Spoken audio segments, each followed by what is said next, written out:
పెళ్ళైనా పండగైనా వేడుక ఏదైనా పట్టుచీరల ప్రత్యేక వేదిక వారాహి సిల్క్స్. నమస్తే, వెల్కమ్ టు సుమన్ టీవీ. నేను పద్మిని. ప్రస్తుతంతో పాటు ప్రముఖ ఆధ్యాత్మికవేత్త, జ్యోతిష పండితులు, అమ్మవారి సేవకులు, దత్త గణపతి ఉపాసకులు మురళీధర శర్మ గారు మనతో పాటు ఉన్నారు. మాట్లాడదాం. మురళీ గారు నమస్కారం అండి. మహాదేవ.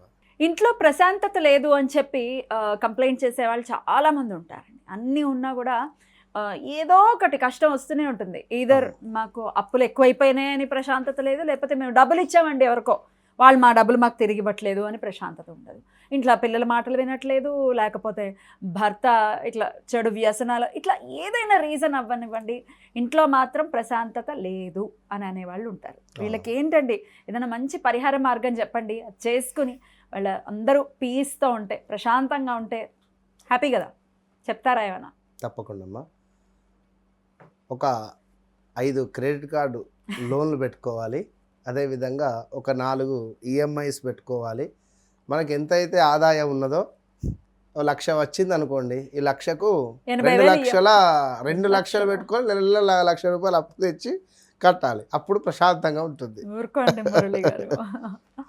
ఇప్పుడు వాస్తవానికి అదే మరి అట్లనే ఉన్నది కదా సిచ్యువేషన్. ఇప్పుడు ఉన్నంతలో బ్రతకడం కష్టమైపోయింది అందరికీ కూడా.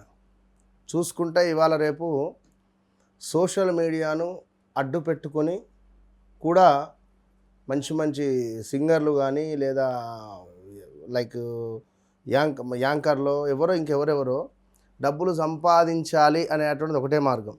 మరి ఆ డబ్బు అనేటువంటిది మనం గతంలో ఒక వీడియో చేసాం. ఏమిటి అంటే, ఒక డబ్బు ఇది ఎక్కడి నుంచి వస్తుందో మనకు తెలియదు. ఈ డబ్బు అది హాస్పిటల్లో నుంచి వస్తుందా, లేదా మందు షాప్లో నుంచి వస్తుందా, లేదా మాంసం షాప్లో నుంచి వస్తుందా, క్యాష్ అనేది ఇప్పుడు మన దగ్గర రొటేషన్ అయ్యే క్యాష్, ఏటీఎం నుంచి డ్రా చేసే క్యాష్ కానివ్వండి, మన దగ్గర నుంచి ఎక్కడి నుంచి వస్తుంది కానివ్వండి, ఎవడు ఎంత బాధపడుతూ ఎవరికి ఇస్తున్నాడో అర్థం కాదు. అయితే మనము ఈ డబ్బు ఇవాళ రేపు అంతా డిజిటల్ కరెన్సీ అయిపోయింది. అయినప్పటికీ ఉన్న డబ్బు అయినా నేను చెప్పేది, దీనిని మనము పాజిటివ్ను అంటే నెగిటివ్ను పాజిటివ్ చేసుకోవాలి. ఎప్పుడైనా ఒక బావిలో నుండి ఒక బిందె నీరు తీస్తే 2 బిందెల నీళ్ళు ఊరుతాయి అందులో. అట్లనే ఎవరికైతే దానము చేసే అటువంటి గుణం ఉండదో, వారికి ఉండే స్తోమతలో 10 రూపాయలు ఉండని మీ దగ్గర, ₹1 దానం చేసే గుణం ఉండాలి. దానం చేసే గుణం లేకుండా వారి మాటలు ఎట్లుంటాయంటే, మాటలు కోటల్లాగుంటాయి. మళ్ళీ మాటలు మాట్లాడు అంటే నేనే గొప్ప అని మాట్లాడతారు. మరి అటు వెనక్కి తిరిగి చూసినా ఏది ఉండదు. అందుకే అంటారు గురువిందకు దాని వెనకాల ఉన్నటువంటి నలుపు కనబడది అని చెప్పి. సో ముందు నుంచి మనకు గుండు సూది పోవద్దు, ఏనుగు మన వెనకాల నుంచి ఏనుగు పోయినా పర్వాలేదు అనేటువంటి వాళ్ళు ఉన్నారు ఇక్కడ. అంటే నేను అనేది ప్రశాంతత అనేది అది మనం క్రియేట్ చేసుకోవాల్సింది. ప్రశాంతత తీసుకో అని చెప్పి నీకు ఎవరు ఇయ్యరు. ప్రశాంతత ఏ షాప్లో దొరకదు. ప్రశాంతత అనేటువంటిది అది మనము క్రియేట్ చేసుకోగలం. ఎస్. ఎప్పుడు అదేమిటి, సరే మనము ఎంతసేపు అయితే మెడిటేషన్ చేస్తామో, లేదా జపం చేస్తామో, లేదా పూజలో పాల్గొంటున్నామో, లేదా మనమే స్పెషల్గా రోజు మీ ఇంట్లో ఉండేటువంటి దేవతార్చనకు సంబంధించినటువంటి విగ్రహాలు కానివ్వండి, ఫోటోలను కానివ్వండి, ఆ కింద శుభ్రం మన ప్లేటో లేదా ఇది మన క్లాత్ ఏదైనా వేసి మన పేపర్ వేసి పెట్టుకుంటారు కదా, వాటన్నిటిని రోజు తీసి రోజు క్లీన్ చేసి పెట్టుకునేటువంటి ప్రయత్నం పెట్టండి. ఫోన్ను పక్కన మారేసి, లేదా విష్ణు సహస్రనామాలో లేదా హనుమాన్ చాలీసనో ఏదో ఒకటి బ్యాక్గ్రౌండ్లో ఒక మ్యూజికో, లేదా అది ఆ మంత్రాలు లలిత సహస్రనామాలో పెట్టుకుంటూ చేసుకోండి. ఇది చేయడం ద్వారా మీకు కొంత ప్రశాంతత అనేటువంటిది ముందు ఏర్పడుతుంది. దయచేసి అప్పుల జోలికి వెళ్ళొద్దు. నా పాయింట్ ఒకటే, ఈఎంఐస్ జోలికి వెళ్ళొద్దు. ఎప్పుడైతే ఒక మనిషికి సేవింగ్ చేసేటువంటి బుద్ధి ఉండదో, ఎవరైనా కావచ్చు, నన్ను తిట్టుకున్నా మంచిది, సేవ్ చేసేయాలి, సేవింగ్ చేసే ఆలోచన లేదు, ఈ 1,00,000 వచ్చినవి, ఈ 1,00,000లో 80,000 ఖర్చే ఉంది, ఈ 20,000 నా మెయింటెనెన్సు, 1,00,000 వచ్చినా నేను ముందు ఏం సేవ్ చేయాలి, ఈ 1,00,000లో నేను 10,000 సేవ్ చేయాలా, 20,000 సేవ్ చేయాలా, 50,000 సేవ్ చేయాలా, అనేది మీరు ఆలోచించుకుంటేనే రేపటి కాలంలో మీ జీవితం బాగుంటుంది. లేదు అనుకుంటే మాత్రం కష్టము. ఫస్ట్ జీతం అడగానే ఇగో ఇది కారు ఈఎంఐ, ఇది ఇంటి ఈఎంఐ, ఇది ఇంట్లో పని మనిషికి, లేదా ఇది అయిపోయింది. జీతం వచ్చినటువంటి పరిస్థితే లేకుండా అయిపోతుంది. ఎప్పుడైనా పని చేసేటువంటి వారికి పని చేస్తున్న జీతం వస్తుంది, ఇంతే. బిజినెస్ చేసేటువంటి వారు మాత్రం ఎక్కువగా డెవలప్ అవుతారు, అది అందరికీ తెలుసు. సో ఆ స్కిల్స్ మనం డైలీ మన జాతకంలో కానీ మన లోపల కానీ ఎలాంటి స్కిల్స్ ఉన్నాయో స్కిల్ డెవలప్మెంట్ చేసుకునేటువంటి ప్రయత్నం మనం చేసుకోవాలి. మనకు మనమే ధైర్యంగా ఉండాలి, మనకు మనమే ప్రశాంతంగా ఉండాలి. ఎవరో వచ్చి మనకు ఏదో చేస్తారు అన్నా కూడా అవసరం లేని విషయము. ఇది అంతకుముందు చెప్తున్నా, ఇప్పుడు చెప్తున్నా. కనుక మీ దగ్గర ఉన్న డబ్బును ముందు మీరు దానం చేయడమో లేదా ఎవరికైనా సహాయం చేయడమో నేర్చుకుంటే తప్పకుండా మీకు మంచి ఫలితం ఉంటుంది. ఇక మీరు అన్నటువంటి ప్రశాంతతమైనటువంటి వాతావరణం కోసము ఇవాళ రేపు వాస్తుపరంగా కూడా మన ఇల్లు బాగుండాలి.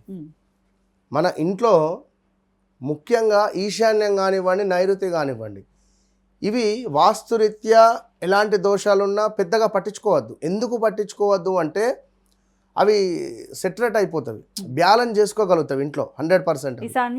ఈశాన్యం నైరుతి అవి ఎట్లా ఉన్నా కూడా బ్యాలెన్స్ చేసుకోగలుగుతుంది. కానీ ఆగ్నేయము వాయువ్యం కనుక డిస్టర్బ్ అయితే తప్పకుండా ఇబ్బంది ఉంటుంది. అది 100కు 200%. సరే, ఇప్పుడు నైరుతి విషయం నేను మాట్లాడాను. నైరుతిలో మీరు ఎట్లున్నా నైరుతి ఈశాన్యం అవి రెండు క్లియర్ అవుతున్నాయి అని అనుకునేటువంటి సందర్భంలో అలా అని చెప్పి చెత్తగా ఉంచడం కూడా మన ధర్మం కాదు. నేను అనేది ఇప్పుడు ఒక పిల్లర్ వచ్చింది బయటికి, ఈశాన్యంలో ఒక పిల్లర్ వచ్చింది, దీనికి ఇక్కడ గోడ టచ్ అయింది, ఇటు నుంచి ఇటు గోడ టచ్ అయింది, లైక్ అది బయటికి పిల్లర్ రావడం కూడా ఇబ్బందే. అలా పిల్లర్ బయటకు వచ్చింది ఈశాన్యంలో అంటే పర్వాలేదు. ఈశాన్యంలో చక్కగా కూడా మీరు శుభ్రంగా చేసుకొని ఒక కలశాన్ని పెట్టుకునే ప్రయత్నం చేయండి. కలశం అంటే మొన్న ఒక ఆమె పెద్ద బిందె పెట్టింది, అక్కడ పెద్ద బిందె పెట్టి బిందెలో నీళ్ళు పోసి పెట్టింది. అంత పెద్ద బిందె పెట్టడం ధర్మం కాదు. చిన్నది చెంబు, రాగి చెంబు పెట్టండి. ఇక నైరుతిని ఎప్పటికప్పుడు శుభ్రపరుస్తూ ఖచ్చితంగా కూడా నైరుతి ప్లేస్లో ఉంటే ఇప్ప పువ్వు పెట్టండి. ఇప్ప పువ్వును మీరు ఒక బాక్స్లో వేసి పచ్చకర్పూరాన్ని అందులో యాడ్ చేసి మీరు మీ నైరుతి మూలను పెట్టండి. నైరుతి మూల మాత్రము ఖచ్చితంగా పసుపు రంగులో ఉండే అటువంటి బీరువా ఉంటేనే బాగుంటుంది. పసుపు రిలేటెడ్ కర్టెన్ అన్న వేయండి. పసుపు రిలేటెడ్ ఒకటి 0 సైజ్ బల్బ్ అని పెట్టుకోండి అక్కడ నైరుతి మూల. అంటే మాది ఎల్లో రంగు బీరువా కాదు, రెడ్ కలరు అనుకుంటే ఎల్లో రిలేటెడ్ అక్కడ ఏదైనా కర్టెనో లేదా క్లాత్తోనో ఏదో చేసుకోండి, లేదా చిన్న బల్బ్ అని పెట్టుకోండి అక్కడ. ఇక ఆగ్నేయం గురించి అందరికీ తెలుసు, అది ఫైర్ బ్రాండ్ కనుక అక్కడ మీరు వాటర్ రిలేటెడ్ కలర్స్ కానివ్వండి, లైక్ బ్లాక్ కానివ్వండి, బ్లూ కానివ్వండి, అక్కడ వేయకూడదు, పెట్టకూడదు. సో అలాంటివి ఒకవేళ కిచెన్లో కానివ్వండి, లైక్ అంటే మీరు ఆ ప్లేస్లో ఒకవేళ ఉన్నాయి అనుకుంటే మాత్రం సమస్యలు ఉంటాయి, అది క్లియర్ చేసుకోండి. ఇంకొకటి ఏమిటి, మనకు ఈశాన్యంలో లైట్ కలర్సే, హాల్లో కూడా లైట్ కలర్సే, లైట్ పింక్ కానివ్వండి, లైట్ గ్రే కానివ్వండి, లైట్ కలర్స్ ఉంటేనే మనకు బాగుంటుంది అని చెప్పడం జరుగుతున్నది. ఇక రెండవది, నైరుతి ఎప్పుడు కూడా హెవీ డార్క్ కలర్స్ నైరుతిలో పెట్టుకోవచ్చా. ఆగ్నేయంలో కూడా అగ్ని రంగులు ఉంటే బాగానే ఉంటుంది ఆగ్నేయంలో. ఇంకొకటి మళ్ళీ అగ్ని రంగు అంటే ఏమిటి, మనకు లైట్ రెడ్డిష్గా, ఇప్పుడు సూర్యుడు ఉదయించేటప్పుడు కానీ సూర్యుడు అస్తమించే సమయంలో ఉండేటువంటిది అలాంటిది లైట్ కలర్లు వేసుకుంటే బాగుంటుంది. వాయువ్యంలో మనకు సాఫ్ట్ కలర్స్, అదేవిధంగా కొంచెం ఎలాంటిది అంటే మనకు ఇదే లైక్ పింక్ కానివ్వండి, మళ్ళీ లేదా లైట్ ఎల్లో కానివ్వండి, గోల్డ్ కలర్లు కానివ్వండి, బాగుంటుంది. అయితే నేను అనేది ఏమిటి అంటే ఆగ్నేయంలో ఇట్లా రెడ్ కలర్ బల్బ్ కూడా పెట్టుకోవచ్చు. బల్బ్ని దీపంలాగా కూడా మనం కన్సిడర్ చేయొచ్చు కదా. సో మరొకటి, వాస్తు అనగానే ఇది పగలగొట్టండి, అది కూలగొట్టండి అనేటువంటిది కాకుండా మనము సింపుల్గా కర్టెన్స్ రిలేటెడ్ లేదా కొన్ని నెంబర్స్ ఉంటుంది, నెంబర్స్ రిలేటెడ్ కానివ్వండి, లేదా ఇప్పుడు ఇందాక చెప్పా 0 సైజ్ బల్బ్స్, అవి అక్కడ కలర్స్ రిలేటెడ్ కూడా పెట్టుకున్నా మంచి ఫలితం ఉంటుంది. ఏది పగలగొట్టాల్సిన పని లేదు. డౌట్ ఉంటే తప్పకుండా ఎందుకంటే Contact చాలా చేయొచ్చు. మంది కాల్ చేస్తున్నారు. మీరు కూడా తెలుసుకోండి, మీ జీవితాన్ని బంగారుమయం చేసుకోండి. తప్పకుండా. వన్స్ నాతో మాట్లాడిన తర్వాత నాతో మాట్లాడక ముందు అనేటువంటిది మీరు మీ డైరీలో రాసి పెట్టుకోండి అంతే. బ్యూటిఫుల్ అండి, చాలా చక్కగా తెలియజేశారు. ఖచ్చితంగా ఈ రెమెడీస్ ఏవైతే ఉన్నాయో ఖచ్చితంగా చాలా పవర్ఫుల్గా పనిచేస్తాయి. కాబట్టి ఇటు డబ్బులు కూడా తిరిగి రావట్లేదు, మా డబ్బులు దానివల్ల ప్రశాంతత పోయింది అనుకున్న వాళ్ళకు కూడా చాలా బాగా ఉపయోగపడుతుంది. రైట్ అండి. నైరుతి మనకు బ్లాక్ కావద్దు. నైరుతి బ్లాక్ అయింది అంటే మాత్రం డబ్బులు చాలా ఇబ్బంది అవుతుంది. అది block చూసుకోండి. రైట్ అండి, చాలా చక్కగా తెలియజేశారు. కృతజ్ఞతలు. నమస్కారం అండి. మహాదేవ్.